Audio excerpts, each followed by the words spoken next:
pagdiriwang ng Filipino Values Month, ating alamin ng kahalagahan ng kasipagan ng isang Pilipino. Ang sipag at tiyaga ay nagpapakita ng kaandaan ng mga Pilipino na magtrabaho ng mabuti at magsumikap upang maabot ang pangarap.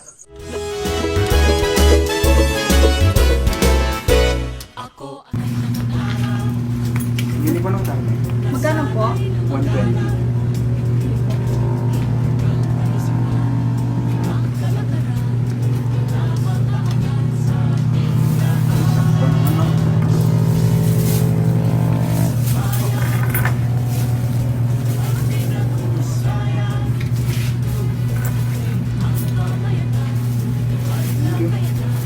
Sige po.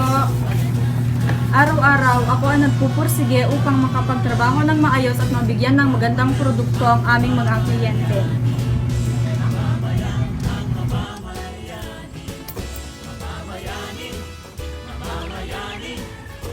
Araw-araw ako ay nagtatrabaho sa aking sakahan upang makapagtanim ng mga halaman at makapag-ani ng masaganang ani.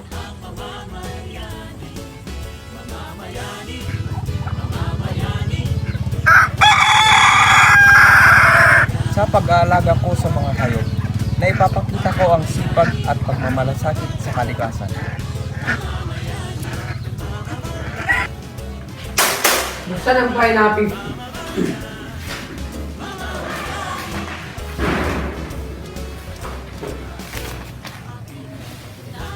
Ako ay nagtuturo ng buong puso at dedikasyon upang matulungan ko ang aking mga estudyante na magkaroon ng magandang kinabukasan.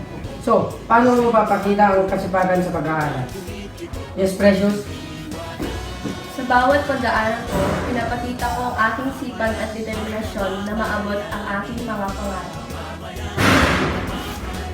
Po kayo ng maayos, lahat po kayo mabibigyan. Salamat po.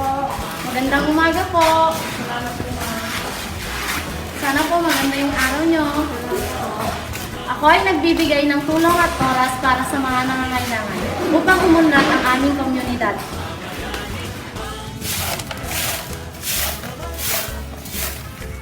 Sa paglilinis ko sa kapaligiran, pinapakita ko ang aking sipag at pagmamahal sa kalikasan. Ang kasipagan ay nasa loob ng bawat tao. Kailangan nating itong sa buhay at pagmalaki. Sa mga kwentong ito ng mga Pilipino, natutunan natin ang halaga ng sipag at tiyaga. Sa Filipino Values Month, ating ipagpapatuloy ang halaga ng kasipagan at pagtsatsaga. Hindi lamang sa buwan na ito, kundi sa buong taon. Ako, ikaw, tayo, ang mga bayani sa sarili nating kwento.